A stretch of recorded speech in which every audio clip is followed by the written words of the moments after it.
I actually like some of these review shows that you see on YouTube, and they take people's Yeah. music and they have fun with it. I look at these kids, and I see us when we were young. I see myself when I was younger before Absolutely. YouTube, and we'll go through a G-Rap album and, oh, this was dope, that was dope. A Yeah. Far Side album, this was dope. Yep.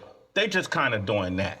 I've gotten a lot of comments over the past few days asking about my personal opinion on Eminem's album Kamikaze, so that's what we'll be covering today. And stay tuned, because I actually have a really special guest collaboration for this episode that you won't want to miss, and no, it's not Eminem.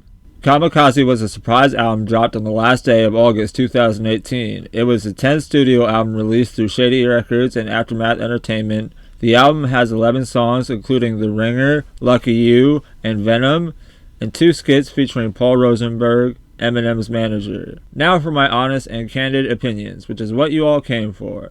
I'm no professional, not here to judge and criticize one of the greatest lyricists of all time. I'd be a hypocrite to assume what I'm doing here, even compared to what Eminem has accomplished in his lifetime. So please take what I say with a grain of salt. He is one of my favorite hip-hop artists, and growing up alongside his music, I'd say I'm pretty dang qualified to say what I'm about to say in a way that is unbiased, respectful, critical, and observant. I mean no harm to anyone else's point of views on the subject of Eminem or his music, so please be respectful of others with differing points of view is all. Now let's get started, but before I begin personally, I'm going to invite my special guest, which happens to be my younger brother with his own YouTube channel, Deuces. Seeing as we both grew up together alongside Marshall Mathers, and also that him and I lead very different lives, I thought it'd be neat to get his opinion on this album and why he enjoyed it or didn't enjoy it, and how it differs from previous albums. So if you enjoy his feedback, leave him a positive comment down below and we'll keep this series going together. Also, here comes a shameless plug. Go check out his channel after you're done here. What's up, Mosh? And I want to thank you for having me on the channel to talk about an artist that we grew up listening to, and that is Eminem. As an up-and-coming artist yourself, I'm pretty sure you can appreciate some honesty, some feedback, and some criticism on your songs, because that helps artists grow. That being said, Kamikaze and Music to Be Murdered By, I didn't really enjoy as a whole. But there are 2 songs on those albums that I did enjoy. Venom, which was made for the movie, and Godzilla featuring Juice WRLD. Godzilla was just an amazing song altogether. It hit just everything. And again, Venom, same exact way. It was just a great song. In my own personal opinion, I think Eminem's last greatest album as a collective whole was Recovery. And I feel like a lot of people go back to that. You could listen to that album all the way through without skipping any songs. And one song in particular on that album I enjoyed was Cinderella Man. I love it. Just a great song. To talk a little bit more about Eminem, he really has never shied away from a sore subject. Coming from bashing George W. Bush up until Kamikaze with Darkness, talking about the Las Vegas shootings. But not only that, but the mass shootings throughout the United States in the last couple of years. Whether you love him or hate him as an artist, he's still going to make music that's going to help everybody. Again, I want to thank you for having me on, and back to you. Now, I was surprised as most when Eminem released this album and probably hadn't given it a good listen until the day after its release.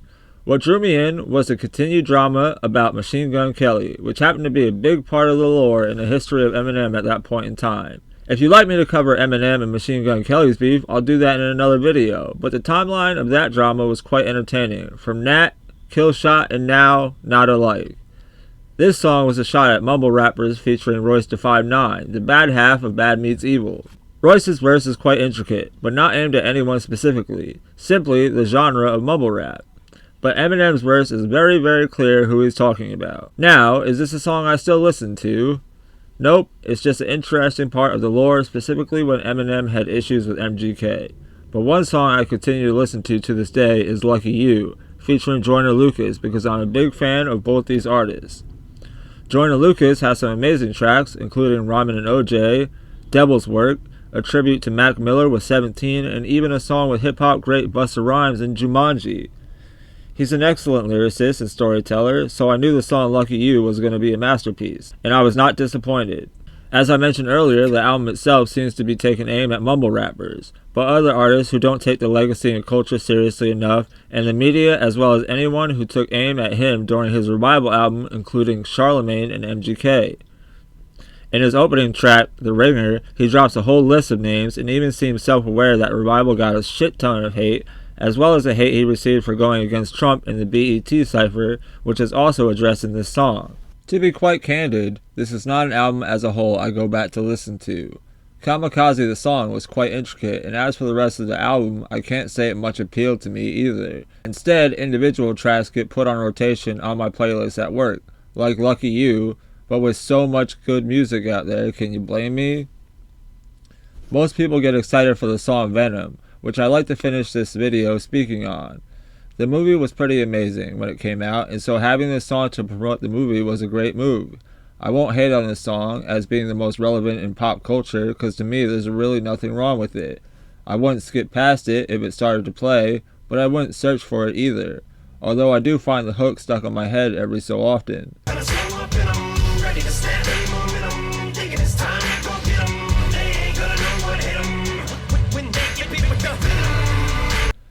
There's no lyrics in this album that stick with me significantly as going down in history like Cleaning Out My Closet, Kim, or Stan. It's definitely an Eminem album with shock value. I'd say most people wouldn't be able to guess 2 songs on the album if you asked them.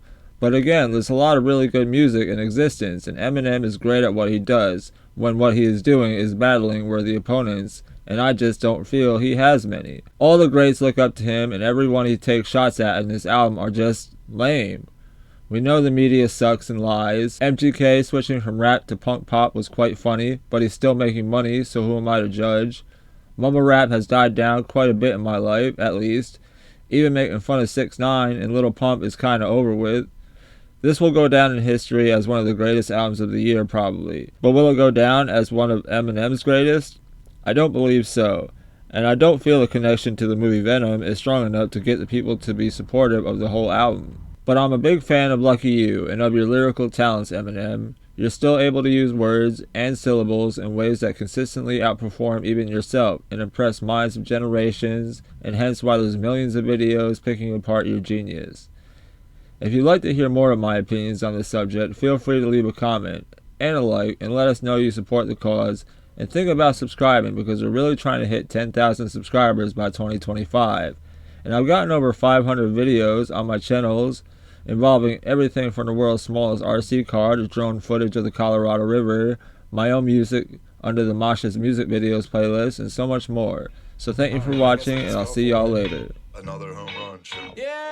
I got really big dreams and I'm headed to the top. It's not what you wanted, but I'm what you got. And if I'm being honest, I will not be stopped. Now the shot at the modesty and rock with. And my life is amazing. They might call me crazy. I work, but I'm lazy from smoking the daisy. And I do what I want, when I want, where I wanna be. Wanna hit the lottery and give it all to charity. Wanna get a car and